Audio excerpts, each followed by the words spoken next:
Paz do Senhor a todos, que todos estejam na graça de Deus, que todos estejam bem, amém? Irmãos, eu estou entrando aqui para nós darmos continuidade, à nossa leitura bíblica. Eu peço perdão a vocês, que esses dias eu não andei postando, a continuidade da leitura, porque o celular deu um probleminha. E estou aqui, para a honra e glória do Senhor, eu estou aqui de volta. Hoje nós iremos dar continuidade no livro de 2 Crônicas, no capítulo 12, que fala sobre a apostasia de Roboão. Nós paramos, falando sobre a família dele, perdão. E hoje nós vamos falar sobre a apostasia dele. E quando Roboão teve o seu reino confirmado, sentindo-se fortalecido, abandonou a lei do Senhor e com ele todo Israel. Irmãos, Judá prosperava. Lamentavelmente, a prosperidade às vezes não resulta em bênçãos. Muito frequentemente, quando os crentes são abençoados, eles fazem exatamente como Roboão fez. Eles abandonam a lei do Senhor. Hoje, nós podemos dizer que hoje em dia, muitos às vezes, quando alcança a bênção tão esperada, eles abandonam a Deus, acham que não vão mais precisar, que já conseguiu o que tinha que conseguir. E nós não podemos ser assim. Nós temos que entender que as bênçãos de Deus são diárias. Nós temos que buscar por Ele a todo momento, porque Deus, Ele não é só de um dia, Ele é de toda a vida. Ele é uma eternidade. A gente tem que estar sempre buscando Ele, sempre se aproximando dele. E muitos hoje, quando conseguem receber a tão esperada bênção, abandonam a Deus, abandonam a sua palavra. E isso faz com que Deus se entristeça. E acaba que nós próprios somos castigados. Porque às vezes é uma bênção temporária. Deus vê que você não mereceu aquela bênção, que aquela bênção não era para ser dada. Então a gente tem que entender o seguinte: nós podemos não entender os princípios de Deus, mas se nós estudarmos, se nós lermos, se nós buscarmos pela palavra, nós vamos entender o que é bom e o que é ruim. Nós não temos que se afastar de Deus. E foi isso que Roboão fez. Roboão recebeu uma bênção e aquela bênção não foi uma bênção bendita para ele, porque ele acabou abandonando a lei do Senhor. Sisaque, rei do Egito, invade Judá. E no 5º ano do rei Roboão subiu Sisaque, rei do Egito, contra Jerusalém, porquanto se tinha rebelado contra o Senhor. Com 1.200 carros e com 60.000 cavaleiros, e o povo que vinha com ele do Egito não se podia contar, de líbios, de suquitas e etíopes. E ele tomou as cidades fortes de Judá e chegou até Jerusalém. Então veio Semaias, o profeta Roboão, e aos príncipes de Judá que estavam reunidos em Jerusalém, por causa de Sisaque, lhes disse: assim diz o Senhor: vós me deixastes e por isso eu também vos deixei nas mãos de Sisaque. Irmãos, o Senhor, por sua misericórdia, deu a Judá uma advertência. Nenhuma advertência poderia ter sido mais clara que esta. Se seguirmos ao Senhor, receberemos a sua bênção. Se abandonarmos ao Senhor, Ele permitirá que os inimigos se lancem contra nós. As nossas bênçãos estão na dependência total da nossa obediência a Ele. Novamente, a mesma palavra. Se nós não obedecermos a Deus, Ele permite que o inimigo lance setas, dardos inflamados sobre nossas vidas. E é nesse momento que a gente não entende o porquê nós estamos passando por tanta aflição. Muitas vezes nós passamos por essas aflições porque nós próprios abandonamos a Deus. E isso é que Ele pede, que nós estejamos sempre na presença dEle, para que o inimigo não venha achar brecha para entrar em nossas vidas e destruir, irmãos. Estando distante de Deus, nossa vida é destruída. Estando na presença dEle, nossa vida é abençoada. E os príncipes de Israel e o rei se humilharam e disseram: justo é o Senhor. E quando viu o Senhor que se humilharam, veio a palavra do Senhor a Semaias, e dizendo: humilharam-se, não os destruirei, mas lhes darei alguma libertação, e não se derramará a minha ira contra Jerusalém por mão de Sisaque. Dotávia serão seus servos, para que conheçam a diferença entre servir a mim e servir aos reinos das nações. Subiu, pois, Sisaque, rei do Egito, a Jerusalém, tomou os tesouros da casa do Senhor e os tesouros da casa do rei, levou tudo e tomou também os escudos de ouro de Salomão, que Salomão fizera. Em lugar deles, fez o rei Roboão escudos de bronze e os entregou nas mãos dos chefes da guarda, os quais mantinham a guarda na entrada da casa do rei. Irmãos, o mundo rouba a igreja nas realidades divinas que se manifestam nos cultos. A igreja tenta esconder as perdas, substituindo-o por imitações. Quantas igrejas na atualidade têm escudos de bronze em lugar de escudos de ouro? Os escudos de ouro representam a deidade, são símbolos da glória, do amparo e do poder de Deus. Os escudos de bronze são símbolos do homem e dos caminhos do homem, irmãos. E quando o rei ia à casa do Senhor, vinham os da guarda e os trazia, e depois os levavam de volta para a câmara da guarda. E como ele se humilhou, a ira do Senhor se desviou dele, para não destruí-lo completamente. E também porque em Judá ainda havia boas coisas. A humildade é a única moeda de valor na economia de Deus. Deus não quer dinheiro, Deus não quer riquezas, irmãos. Deus quer a nossa fé. Deus quer que nós estejamos fiel a Ele, irmãos. Porque a única moeda que Ele quer de nós é a nossa fidelidade, é a nossa humildade com Ele. A morte de Roboão. E tendo-se fortificado, pois Roboão reinou em Jerusalém, e era Roboão de idade de 41 anos quando começou a reinar, e 17 anos reinou em Jerusalém, a cidade que escolheu o Senhor de todas as tribos de Israel, para pôr nela o nome, e ao nome de sua mãe foi Naamá, a amonita, e fez o que era mal, porque não dispôs o seu coração para procurar o Senhor. E os feitos de Roboão, tanto os primeiros quanto os últimos, porventura, não estão escritos nos livros de Semaias, o profeta, e de Ido, o vidente, nas crônicas das genealogias. E entre Roboão e Jeroboão, houve guerra em todos os seus dias, e dormiu Roboão com seus pais, e foi sepultado na cidade de Davi, e reinou em seu lugar Abias, seu filho.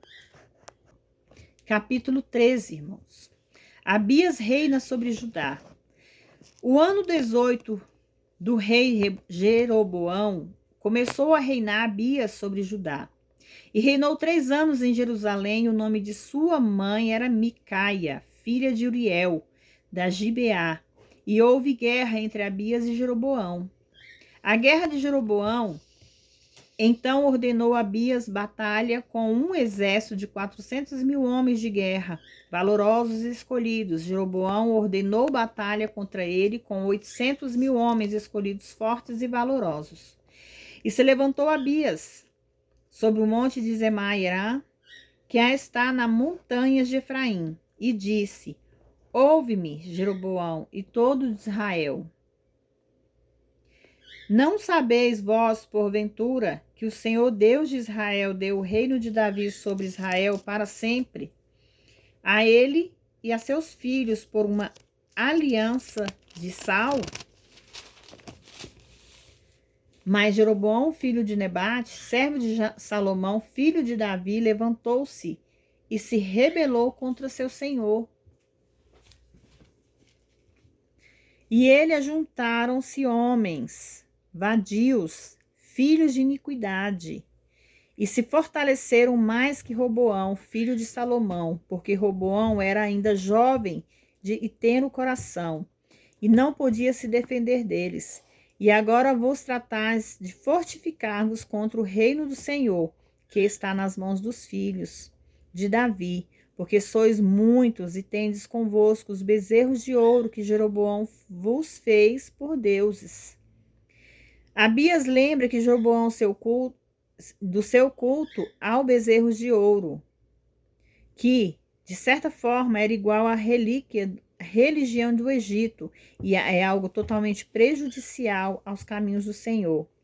Vos não tendes lançado para o sacerdote do Senhor e os filhos de Arão, e os levitas, e não tendes feito para vós sacerdotes da maneira dos povos de outras terras, para que qualquer venha se consagrar-se com um bezerro e 7 carneiros, e assim é instituído como sacerdote dos que não são deuses. Mas quanto a nós, o Senhor é o nosso Deus, e nunca os deixamos, e os sacerdotes que ministram ao Senhor são filhos de Arão, e levitas, os que se ocupam na sua obra, os quais queimam ao Senhor os holocaustos, cada manhã e cada tarde, e o incenso aromático, os pães de proposição sobre a mesa limpa do castiçal, de ouro, com as suas lâmpadas para que se acendam cada tarde, porque nós guardamos o mandamento do Senhor, nosso Deus, mas vos abandonastes. E eis que Deus está conosco por cabeça, e os seus sacerdotes com as trombetas de júbilo, para que soem contra vós. Ó filho de Israel, não pelejeis contra o Senhor, o Deus dos vossos pais, pois não prosperareis. Abias derrota Jeroboão, 500.000 de Israel são mortos. São muitas pessoas, né, irmãos? Mas Jeroboão articulou uma emboscada para vir a eles pelas costas, e estando eles assim diante de Judá, a emboscada estava pelas costas deles. E quando olhou Judá, eis que havia batalha por diante pelas costas, por isso clamaram ao Senhor, e os sacerdotes tocaram as trombetas. Então os homens de Judá gritaram, e assim que eles gritaram, Deus desparatou Jeroboão e todo Israel diante de Abias e de Judá. E fugiram os filhos de Israel de diante de Judá, e Deus os entregou em suas mãos. E Abias então e seu povo fizeram entre eles grandes matanças, e caíram feridos dos de Israel 500.000 homens escolhidos. E assim foram humilhados os filhos de Israel naquele tempo, porém os filhos de Judá se fortaleceram porque se apoiaram no Senhor, o Deus de seus pais.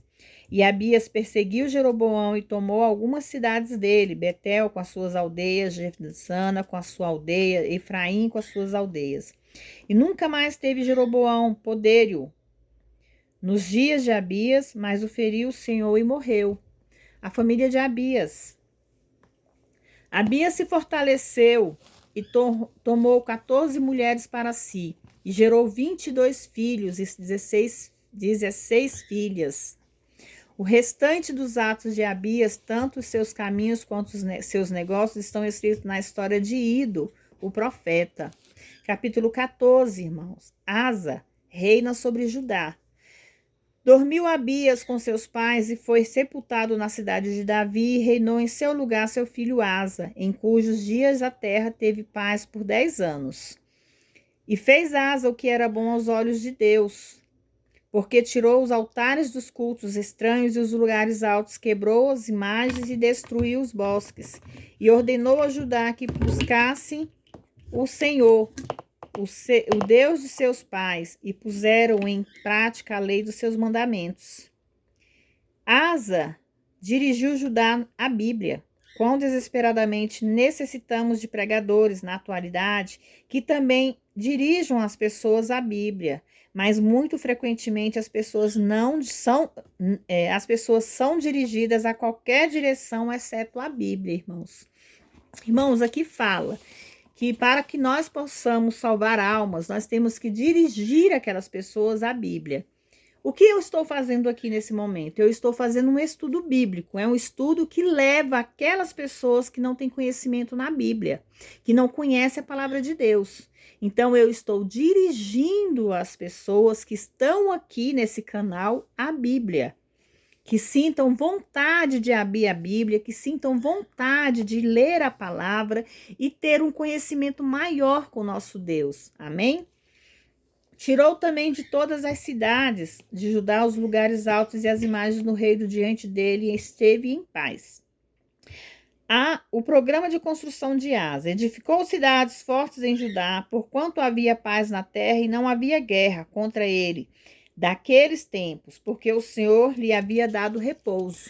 Disse então a Judá: edifiquemos essas cidades e os cerquemos de muros, com torres, portas e barras, já que a terra é nossa, porque buscamos ao Senhor nosso Deus. Nós o buscamos e ele nos deu repouso em toda parte. Edificaram, pois, e foram prósperos. O exército de Asa teve também um exército que trazia escudo e lanças de Judá, 300.000, e de Benjamim 280.000, que traziam escudos e atiravam com arcos. Todos estes eram homens destros. A vitória de Asa sobre Zerá. E saiu contra ele Zerá, o etíope, com um exército de 1.000.000 e 300 carros, e vieram até Maresa. Então saiu Asa contra ele e ordenaram a batalha do vale de Zefatá, junto a Maresa. E clamou Asa ao Senhor seu Deus e disse: Senhor, não é nada para ti ajudar quem quer que seja, maior ou que nenhuma força tem. Ajuda-nos, ó Senhor, nosso Deus, porque em ti nós apoiamos e em teu nome vamos contra este exército. O Senhor, ó Senhor, tu és o nosso Deus, que não prevaleça contra ti o homem. E o Senhor desfez os etíopes diante de Asa e diante de Judá, e fugiram os etíopes. Asa e o povo que com ele estava perseguiram-os até Gerar, e caíram os etíopes, tantos que não ficou neles resistências alguma, porque foram desfeitos diante do Senhor do seu exército. E tomaram dali muitos grandes despojos. Feriram também todas as cidades ao redor de Gerar, porque o terror do Senhor tinha ido sobre eles, e saquearam todas as cidades, porque havia nelas muita pressa. Deste modo, atacaram os acampamentos onde tinha muito gado, e trouxeram muitas ovelhas e camelos, e retornaram para Jerusalém. A grande vitória indicava o início de um período de grande paz interna e de reforma para o reino de Judá, que durou uns 21 anos, e tudo porque confiaram em Deus. Irmãos, a gente vê aqui nesse versículo que a confiança em Deus nos traz prosperidade. Asa confiou em Deus e antes dele entrar naquela guerra, ele pediu ajuda a quem? A Deus, ao Senhor, ao grande Deus de Israel. Que se ele era capaz de ajudá-lo e fortalecer, não só ele como seu exército. Ao fato dele ter clamado a Deus, Deus foi lá e derrotou os inimigos.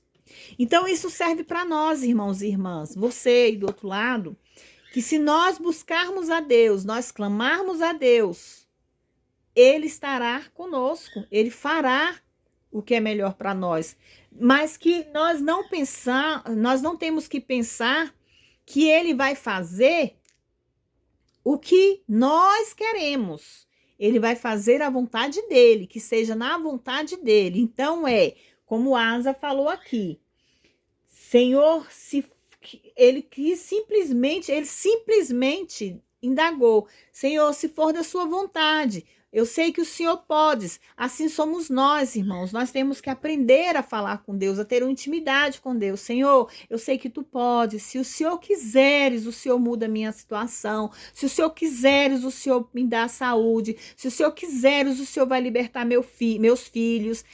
Então é assim que nós temos que conversar com Deus, porque nós sabemos que tudo ele pode. Mas ele pode fazer se nós achegarmos até ele e pedir, irmãos. Nós temos que clamar a Deus. Nós temos que falar com ele, ter essa intimidade com ele. Então, aqui a gente vê a explicação é que Se nós nos afastarmos de Deus, Ele também acaba se afastando de nós. Não porque Ele não nos ama, irmãos, mas porque Ele percebe que os filhos dele estão deixando Ele de lado. Deus tem olhos para ver tudo, Deus ouve tudo. Deus vê o que nós não vemos, Deus ouve o que nós não ouvimos. Então Deus sabe o que vai acontecer com você daqui a pouco, Deus sabe o que vai acontecer com você hoje ou amanhã. Deus sabe tudo sobre sua vida. Uma coisa você pode ter consciência, ter ciência disso. Deus sabe tudo sobre você, porque você é um livro nas mãos de Deus. Deus já escreveu totalmente toda a sua história. E quando ele faz isso, ele já sabe até mesmo o que você vai pedir. Mas ele não quer lhe dar antes de você pedir. Ele quer ouvir você. Ele quer ter uma intimidade contigo. Ele quer que você fale: filho, fale comigo. Filho, me impeça. Filho, eu estou aqui. Eu estou te vendo, eu estou te ouvindo. Eu sei até mesmo seus pensamentos. Irmãos, irmãs, não pense vocês que Deus não sabe o que passa no seu coração. Que Deus não sabe o que se passa na sua mente. Deus sabe tudo, irmãos. Mas não é porque Ele sabe que Ele vai te entregar de mão beijada. Ele quer, primeiramente, a comunhão. Ele quer uma intimidade.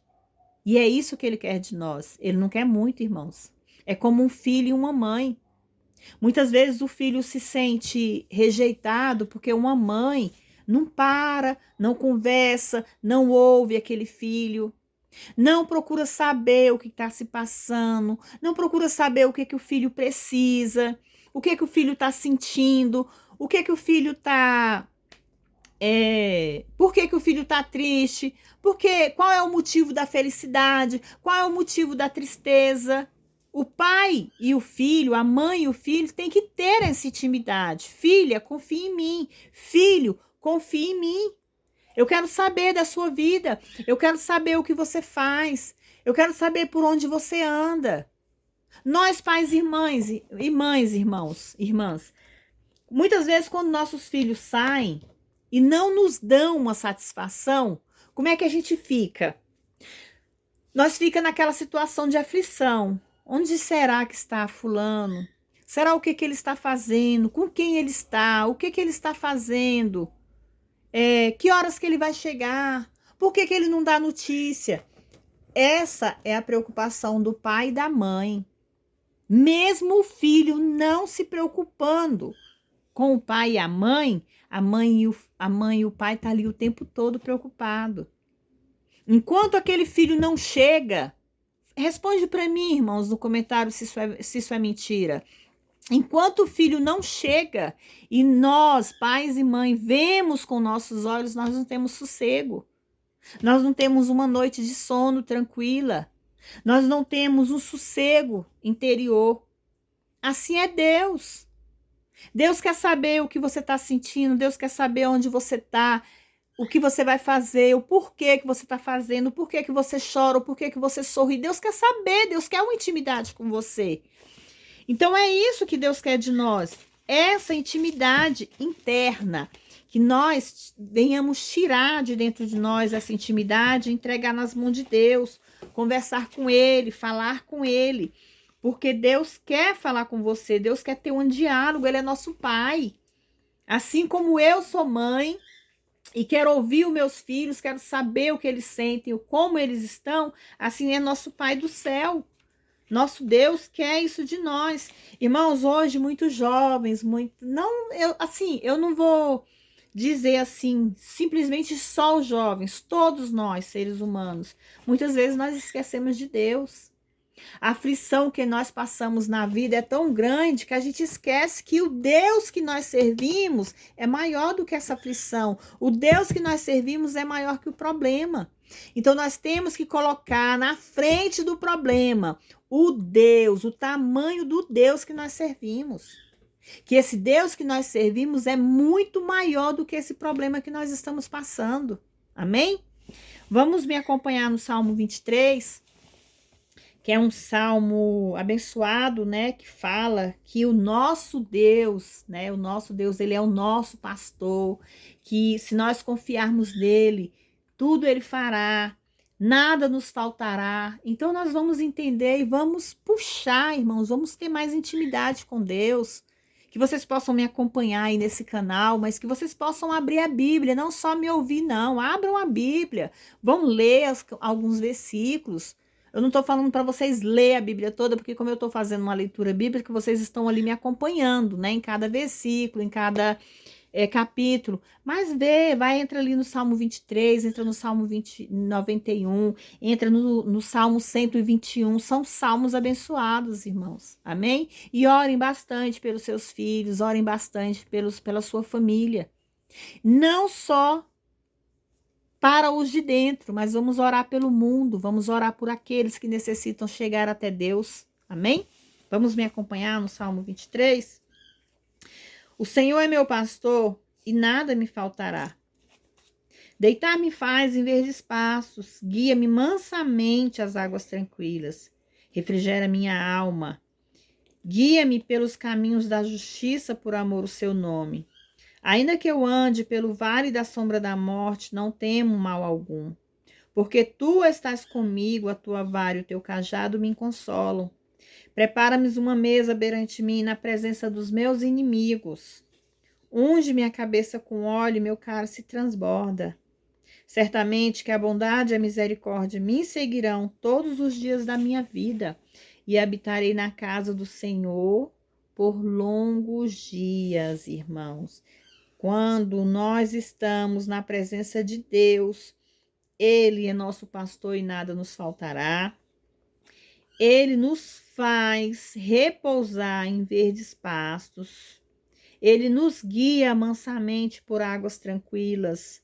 Não é a água em si, irmãos, mas nossa vida, nós temos uma vida tranquila. Ele nos guia, ele refrigera nossas almas na hora da aflição. Ele nos guia pelos caminhos da justiça. Nós não somos injustiçados, irmãos, porque Deus está nos guiando. Ainda que nós andemos pelos vales, ainda que nós andemos pelo deserto, Ele está conosco e Ele não nos deixará só. E nós não teremos que temer a mal algum, porque Ele está conosco. É Ele que prepara uma mesa perante os nossos inimigos. Quem são nossos inimigos, irmãos? São aqueles que nos desejam mal, são aqueles que têm inveja, são aqueles que lança maldições sobre nossas vidas, são aqueles que perdem o tempo deles fazendo trabalhos, feitiçarias contra nossas vidas, são aqueles que desejam nossa derrota, esses nossos inimigos. Ele nos faz honrados, nós somos honrados perante os nossos inimigos, irmãos. Ele unge a nossa cabeça com óleo, que é simplesmente o Espírito Santo, irmãos. E o nosso cálice transborda, é uma figura de linguagem que alude à abundância. Ele nos faz transbordar, tanto na vida financeira, na vida sentimental, na vida familiar e na nossa saúde, irmãos, na nossa vida espiritual. Ele está o tempo todo. Quando nós estamos contando que o Senhor seja o nosso pastor, podemos contar com tudo isso todos os dias da nossa vida. Nós temos que crer nesse Deus, amém? Vamos orar a oração que Deus nos ensinou. Pai nosso que estás nos céus, santificado seja o teu nome, venha a nós o vosso reino. Seja feita a tua vontade, assim na terra como nos céus. O pão nosso de cada dia nos dai hoje, perdoai as nossas dívidas, assim como nós perdoamos aos nossos devedores. Não nos deixes cair em tentação, mas livra-nos do mal. Porque teu é o reino, o poder, a honra e a glória, hoje e amanhã e para todos sempre. E todos dizem amém, graças a Deus. Irmãos, que vocês possam me acompanhar aí nesse canal, que vocês possam se inscrever aí, ó, tem aí inscritos, né, inscritos e não inscritos, se tiver lá, inscreva-se no canal, escreve aí embaixo, me ajude, compartilhe, curta nossos vídeos e acompanhe. Principalmente, mesmo que vocês não sejam inscritos, mas pelo menos acompanhe a palavra, para vocês estudarem, para vocês aprenderem mais da palavra de Deus. Amém? Fiquem todos na paz do Senhor, que Deus abençoe a você e a sua família, irmãos e irmãos aí do outro lado. Amém?